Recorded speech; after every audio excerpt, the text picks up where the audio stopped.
Good morning, everyone. We're continuing now with our discussion of living intuitively. Let's begin with a prayer.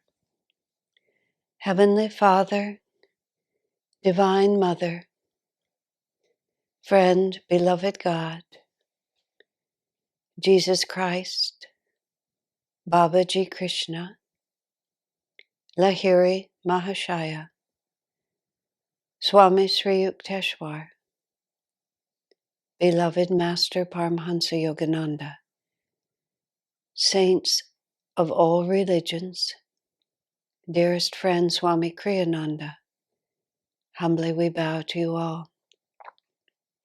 We are deeply sincere in our desire to live in harmony with your will. We become lost and confused in our own desires and delusions, but your bright light will always show us the way. Help us to be receptive, to be clear, to be courageous, that we may follow your footsteps into our true home with thee. Om. Peace. Amen.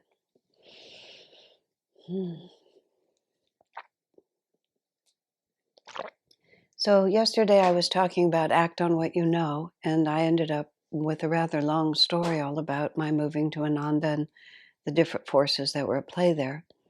I think that was a very dramatic and interesting. Well, interesting to me, of course, because it's my life. We're always so interested in our own lives of the principle, but I think the principle can be illustrated also in less dramatic terms, and it might be helpful to do so. As I was saying that, I'm going to riff off to the side for a little bit. When one first starts on the spiritual path, when I first started, and most people, it's a huge project of self-understanding and self-exploration. There's just so many dimensions of our own nature and our own past and past lives that are influencing us, but are obscure. And there's it's both interesting and I think helpful to learn a lot about yourself. You know, this is where psychics and astrologers often are really quite helpful. I put astrologers and psychics in two different categories. Swamiji himself wrote a book about astrology and often consulted with astrologers, but he was careful to speak to those whose intuition he had come to trust and whose values were consistent with his own. Because like in any field, there's a wide variety of orientations.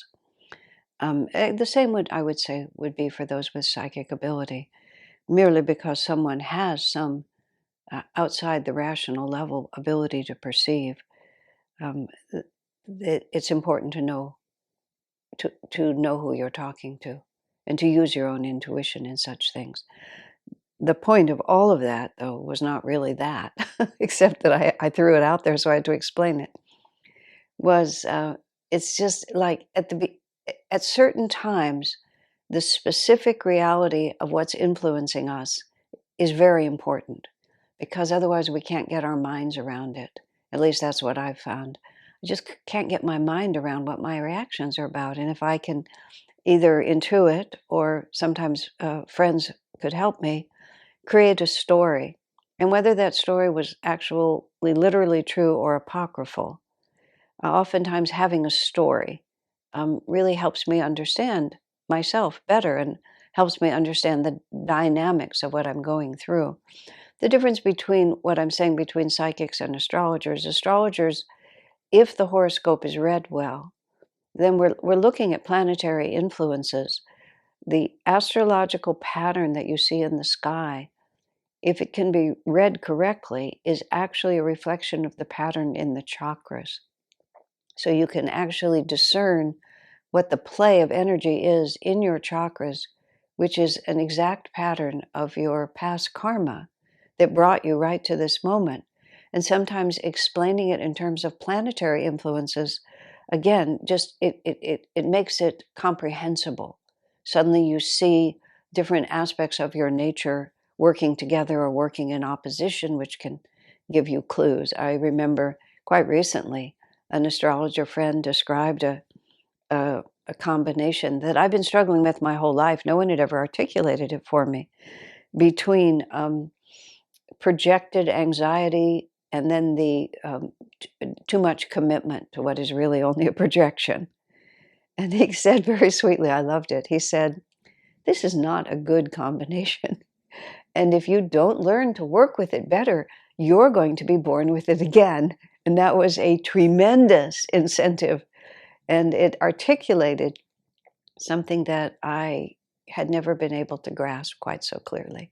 And stories about the past. I had a psychic tell me once that, quote, "I helped start the French Revolution."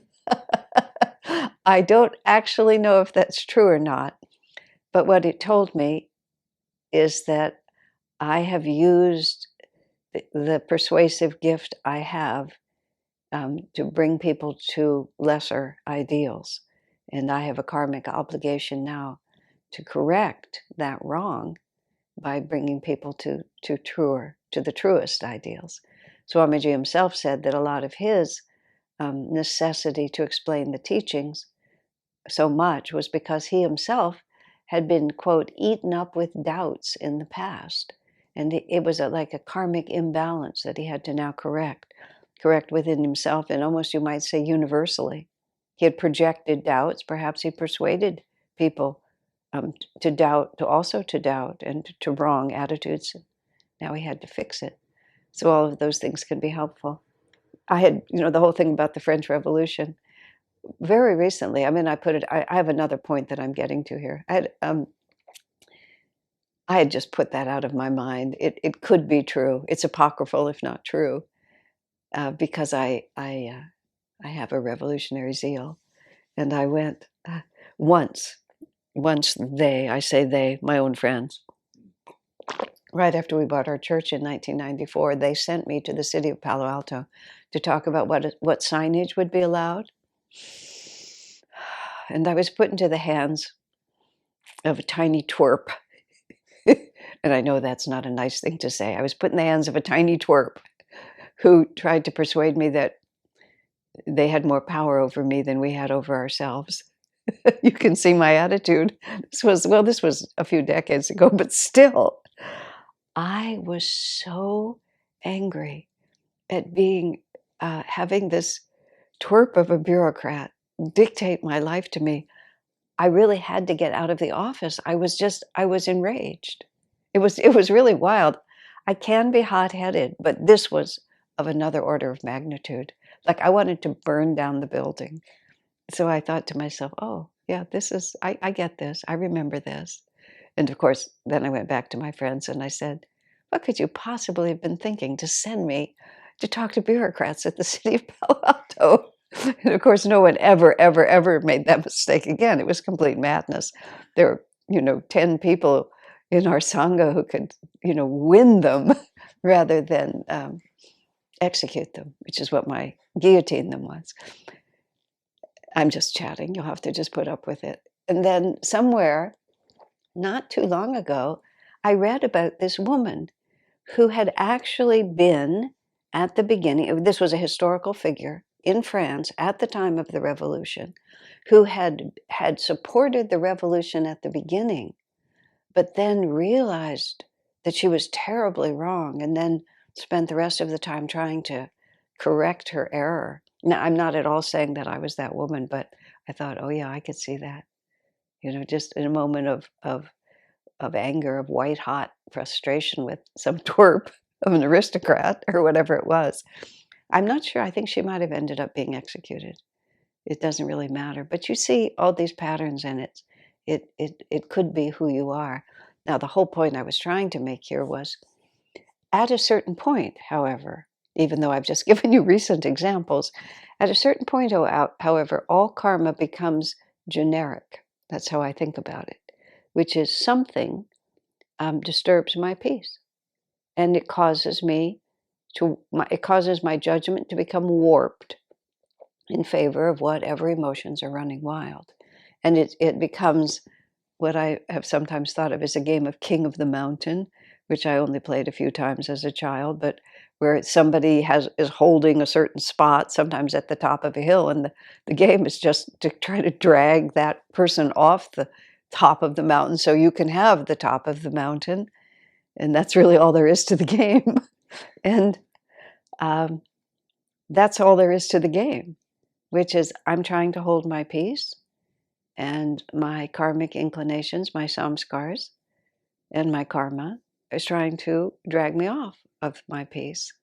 And my job is just to hunker down and hold on.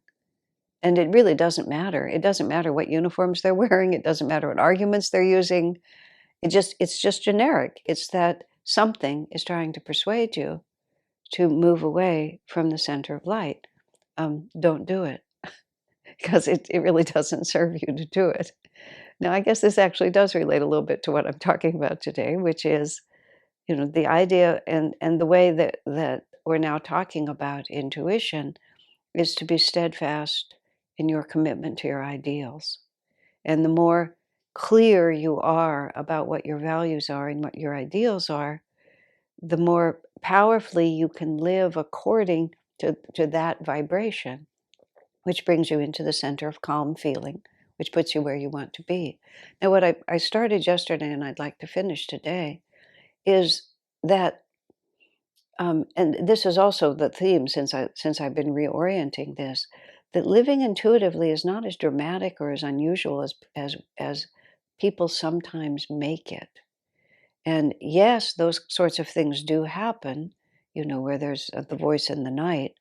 Uh, but even when the voice in the night comes, it's not that unusual. It's just the way things are. Um, okay, I'm going to go again a little bit off from where I was thinking, but I think this is important. A number of years ago, on one of our pilgrimage tours to India, um, different Ananda entities over the last 20 years have taken groups to India, and everybody meets sadhus or makes discoveries, and we exchange information. And a lot of us use some of the same tour guides, especially a wonderful man named Mahavir. And so when he gets another Ananda group, he'll introduce us to what has been discovered by those who came before. So on one of the trips that we went, it may have even been the last or the next to the last trip in that context, our friends in Italy had met a sadhu who lived above Badrinath, and his name was Boxwala Baba. And box actually meant box in English, Boxwala, because he, even though most of the sadhus come down from the mountain when the snow starts, even the deity, they move it from 12,000 feet down, from 10,000 feet down to 7,000 feet to a winter temple. And most of Badrinath closes down because the snows are just too deep, it's too high. But this sadhu seemingly stays in his kutir, in his little cottage, and he goes into a state of cosmic consciousness, puts his body into a metal box to protect it from the elements and the animals, and then in his astral body spends the winter months with Babaji. And this is how he presented himself. So we went to see him. It was up 12,000 feet. We up from Badrinath temple per se, and he had this little kutir, this little cottage, with a window that just looked out at the Himalayas, and it was quite an experience. And he happened to be, he doesn't speak English, so we had to have a translator, but he was also in silence, so he just wrote on a slate board, and our guide would translate and tell us what he was saying, and we all sort of sat around on the floor, and he was sitting on what was actually his bed, which was also the dais. It was a very small place. We saw the box. It was all there. And it was very impressive and extraordinarily evocative of who knows what.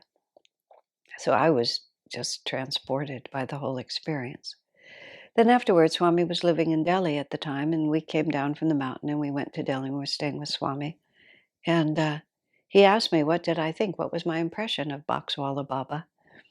And I told him that there were so many forces going at me at the same time that my consciousness was definitely changed, but I could not say where it came from. And then as a question mark about the Baba, I said to Swami, he spoke so casually about just leaving his body and spending the winter with Babaji. He just made it seem like it was just the most natural thing in the world to do.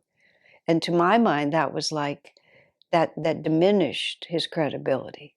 That was how I was presenting it. Swami said this, well, at a certain point, it simply is natural. I thought, wow, isn't that interesting? He's right. It's not, by the time it's your consciousness, you don't have any words for it. It's just who you are. And we imagine from our state where it isn't natural to us, we give it all this dimension of exoticness. Now, it should be, we should respect it, but it's not exotic. It's perfectly natural. It's like when the journalist said to Mother Teresa of Calcutta, people say you're a saint.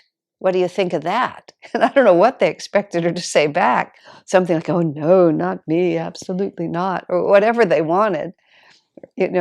She just said back, yes, and why aren't you a saint?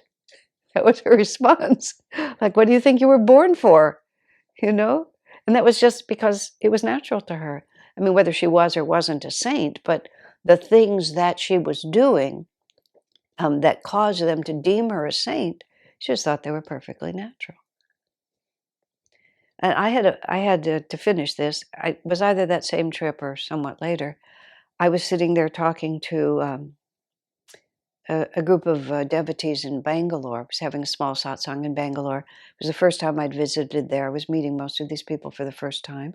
They were asking me about various things, and I was telling them the story, much of what I was telling yesterday. I met Swamiji. I knew who he was to me. I extricated myself from everything else that I was doing in my life, and I went to live at Anand. I was 23, just 20, moving to 24 when I went. They said to me, what did your parents think? I said, I'm an American. That's the first thing I said. Then I said, I didn't ask them. And I then said, and it wouldn't have mattered. Now, that wasn't just cultural. It was just, that was just what was true. And there was this huge Twitter, oh, so you didn't ask your parents, like this, because it was so out of the context. And also I could see it was exotic to make such a move without asking my parents, to make such a move at all. But it didn't seem the least bit exotic to me. It was just perfectly natural. Of course, that's what I would have done. And then I remembered how all the pieces go together. So where I'm coming to, which is also part of this, which is when we commit ourselves to a certain way of life, it just becomes who we are. So what we're trying to do with our intuition is the opposite of trying to develop, some kind of powers that are like really separate. What we're really trying to do is we're trying to become so integrated in our commitment to live from a deep and calm center that it doesn't occur to us that this is unusual. You see, this is what I saw in Swamiji. In a certain context with Swamiji, something happened, and he was needing certain other people to sort of move with him, go with him in the direction that he wanted to go. And he was saying, he mentioned to me, he said, this person is having trouble. And then Swami said, I'm completely accustomed to following my heart, is how Swami put it. He said, and they're just learning. And so they just didn't have the same comfort in just going. And this is what I'd said yesterday about how Swamiji doesn't have to calculate where his intuition is taking him. When he said follow his heart, he meant follow his deep, calm, clear heart, not the ripples of feeling that I've mentioned so many times that really confuse us. And see, again, this is where even if Swami just has a glimmer of it, he knows that that's what he should follow. See, this is sometimes what happens, and depends on who you're talking to. When you're talking to a psychic, a woman came to me, and she was torn between her ambitions in the world and her call to the spiritual path, and she chose her ambitions to the world. And she told me that she'd gone to a certain psychic, And the psychic had told her, that you have to have a big career, and then after you have a big career, then you can think about God, basically. And she presented this to me as evidence. I said, for heaven's sakes, you walked in there with that desire radiating from every pore of your being. She read you. I said, that's the difference between a psychic and a saint, which is a saint knows which one of the many inner voices is the one that will take you to true happiness. A psychic just reads who you are. And that can still be helpful. That can still be very helpful because it can help you find out who you are. But you have to be very careful about how you follow that and what kind of credence you give. So when Swamiji says he's accustomed to following his heart, he's had enough life experience to be able to know. And here's a very interesting thing. Many of you know that Swami Kriyananda was expelled from Self-Realization Fellowship in 1962. The catalyzing event of that expulsion, although it would have happened anyway, it was God's will, and it was an incompatibility between him and those that Master had left in charge. It was Master's plan. But the catalyzing event was Swamiji's exceedingly bold plans to build a temple to Master in the heart of the city of New Delhi, with the capital of India, in 1962, which was barely like 14 years after India had independence, when the capital was the defining force in the whole country. There were many reasons why it was a brilliant idea. And he went so far as to get Prime Minister Nehru himself to donate land for the temple. It was a miracle. It was just remarkable. But it was way too much for the people 10,000 miles away who just couldn't, who didn't have the capacity to be as bold as he was, and had great suspicion of his motives. So it all blew up in his face and never happened. So Swami told us that story many, many times. And then after 10 or 15 years, he added another really interesting little point. He said, when he decided to carry on the campaign to try to get that temple built, he said he didn't actually feel Master's approval. He said he didn't feel his disapproval, but he didn't have the usual sense of moving with Master with him. So he thought, well, I'll experiment and see what happens when I go forward without that feeling. Isn't it interesting? Now, many factors about that are interesting. Swami actually finally said he felt Master withheld his support inwardly because Master knew it was going to be a disaster.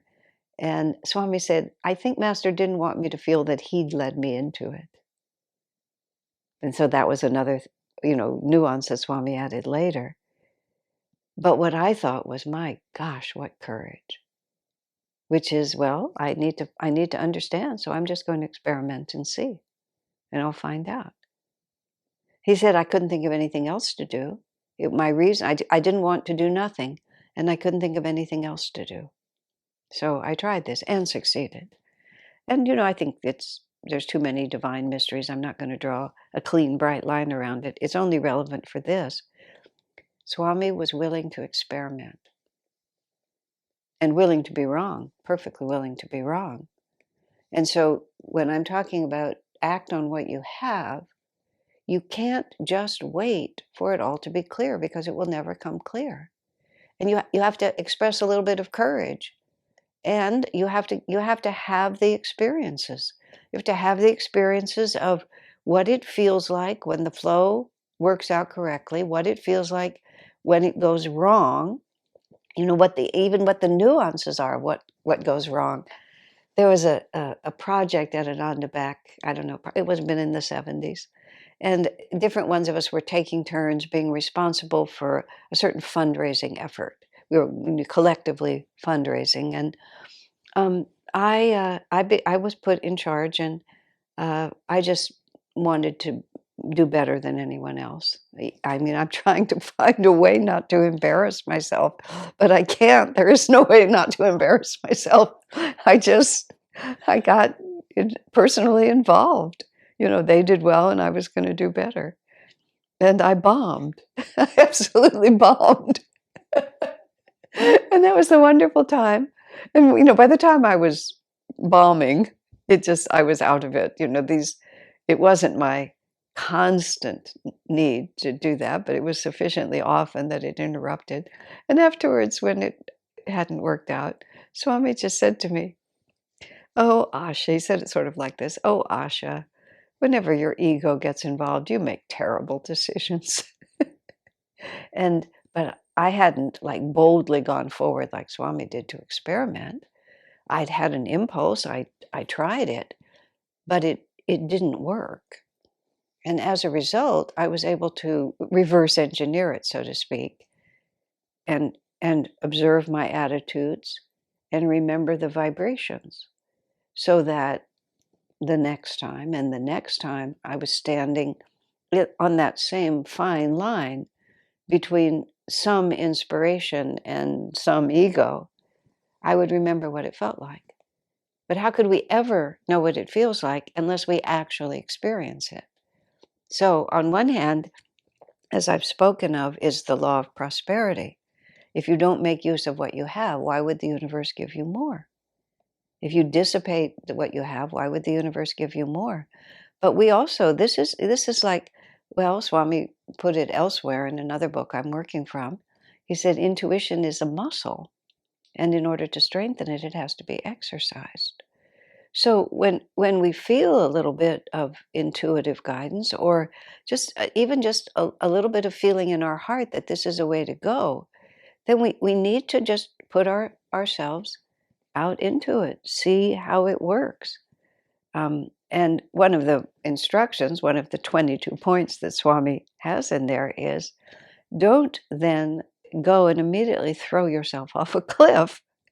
He said, take a step, look around, see what it feels like. Swamiji set an example for us, which was, he was exceedingly bold and courageous and visionary, and he had big energy, and he would take big leaps, but he never took a foolish one.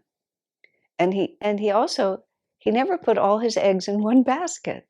He always had a little bit in reserve. And it wasn't out of cowardice.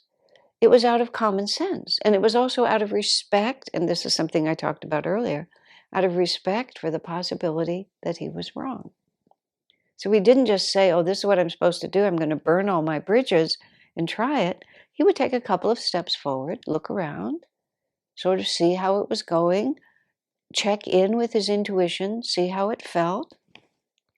Famously, I say famously because it was part of Ananda history, when we were trying to incorporate Ananda as a California city, Ananda village as a California city, because the municipality had control over its own land use. And we were under the jurisdiction of the county, and we had too much opposition from our neighbors, and it just wasn't working for us. So for 18 months, I and two other women who were both attorneys, as it happened, worked full-time trying to succeed in making Ananda California city. In the end, we were totally defeated. The story is told in Swami Kriyananda as we've known him, and also in Light Bearer. We're totally defeated. But our rights were violated because we were defeated on religious grounds.